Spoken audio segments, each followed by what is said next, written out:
नमस्कार, जय हिंद, जय भारत दोस्तों। स्वागत है आप सबका एक बार फिर से आपके अपने चैनल स्काई स्पीक्स पर। तो आज बात करेंगे कुंभ राशि के लिए जून 2022 कैसा रहेगा, कैसी रहेगी आपकी सेहत, आपका स्वास्थ्य, नौकरी, कारोबार, आपकी आर्थिक स्थिति, आपका दाम्पत्य जीवन।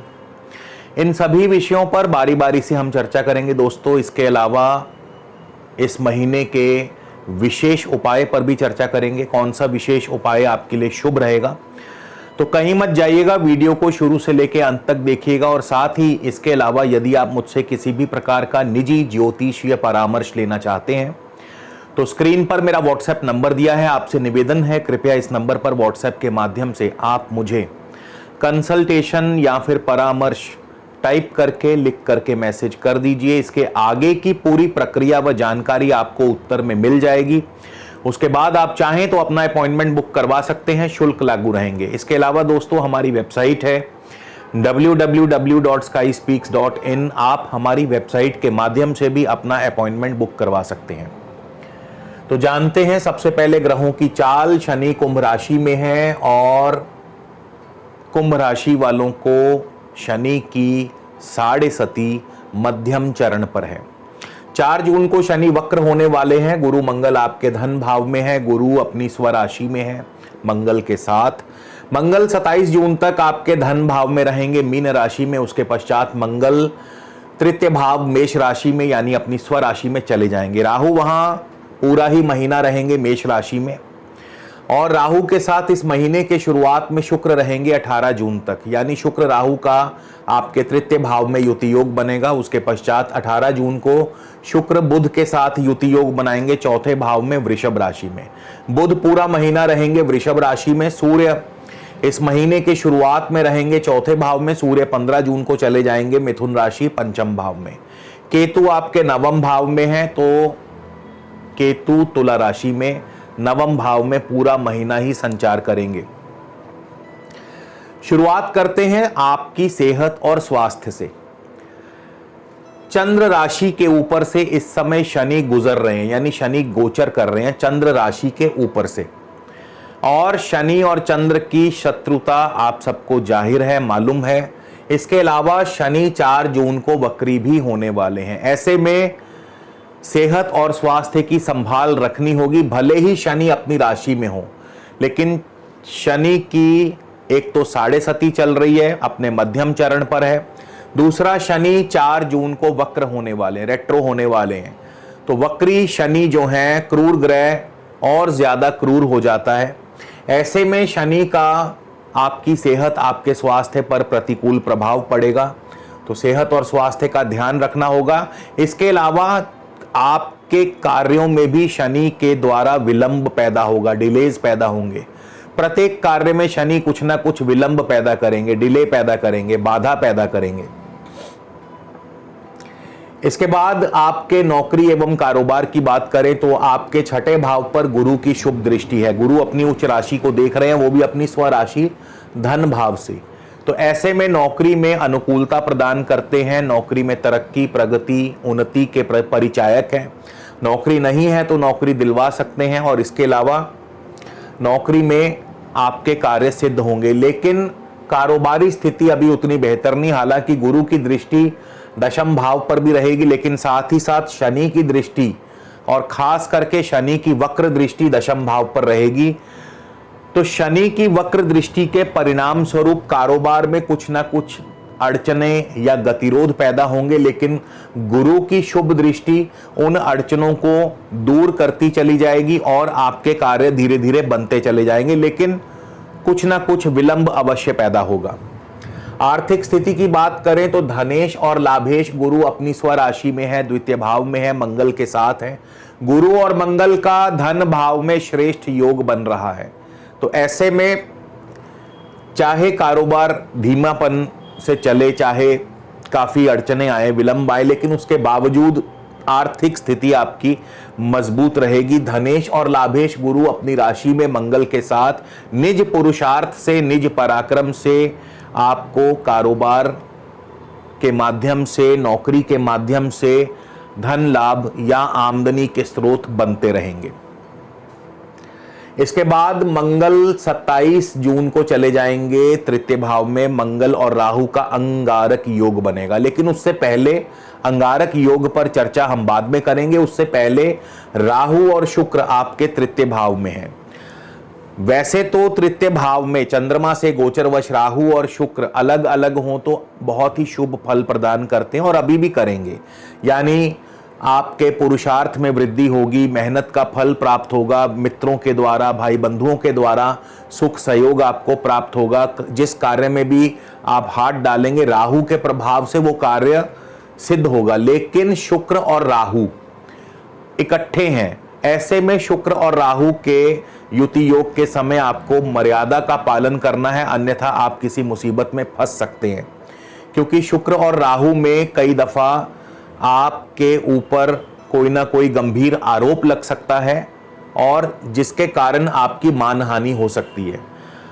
वैसे शुक्र और राहु अगर अकेले अकेले हों, अपने अपने स्थान पर दोनों ही शुभ हैं। शुक्र भी जमीन जायदाद संबंधी कार्यों में सफलता दिलाएंगे।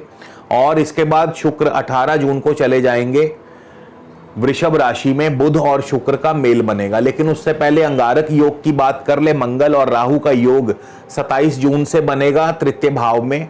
मंगल राहु के प्रभाव से किसी न किसी बात को लेकर के किसी से वाद विवाद की स्थिति पैदा हो सकती है, किसी निकट बंधु से अनबन हो सकती है, यात्रा आदि में कष्ट हो सकता है।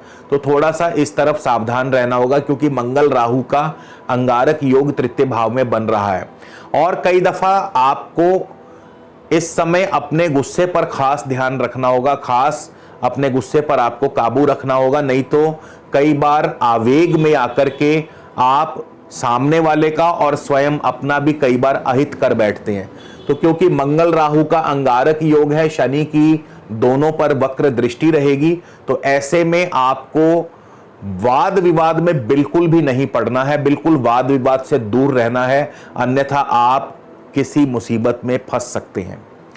इसके बाद शुक्र और बुध का मेल 18 जून के बाद से चौथे भाव में बनेगा, जिस पर हम अभी कुछ देर में चर्चा करेंगे। लेकिन उससे पहले सूर्य और बुध का युति योग बनेगा चौथे भाव में।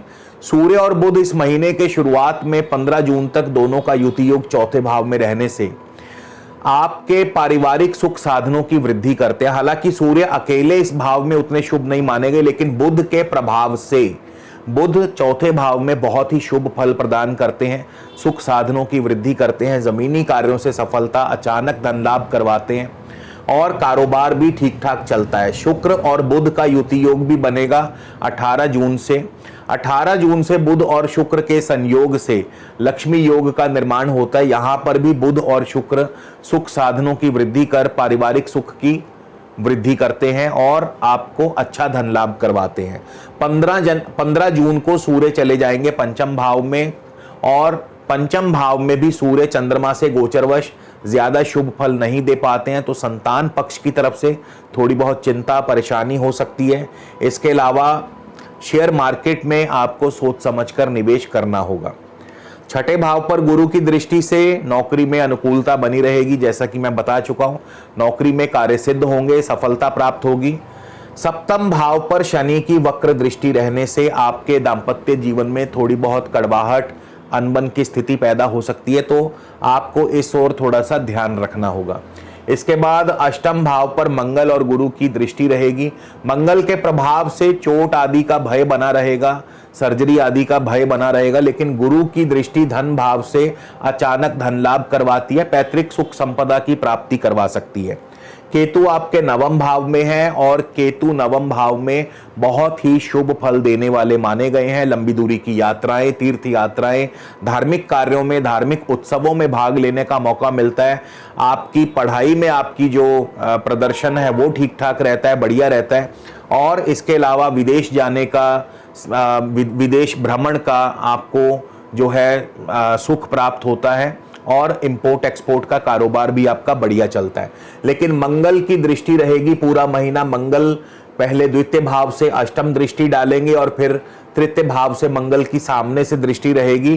तो मंगल और केतु के प्रभाव से पिता पक्ष की तरफ से कोई ना कोई कष्ट अथवा चिंता परेशानी हो सकती है। इसके अलावा आपको स्वयं भी यात्रा आदि में कष्ट या परेशानी हो सकती है, तो ऐसे में आपको थोड़ा ध्यान रखना होगा। दशम भाव पर जैसा कि मैं बता चुका हूं, शनि गुरु की दृष्टि रहने से शनि आपके कार्यों में अवरोध पैदा करते रहेंगे, लेकिन गुरु की शुभ दृष्टि से आपके आमदनी के मार्ग बनते रहेंगे।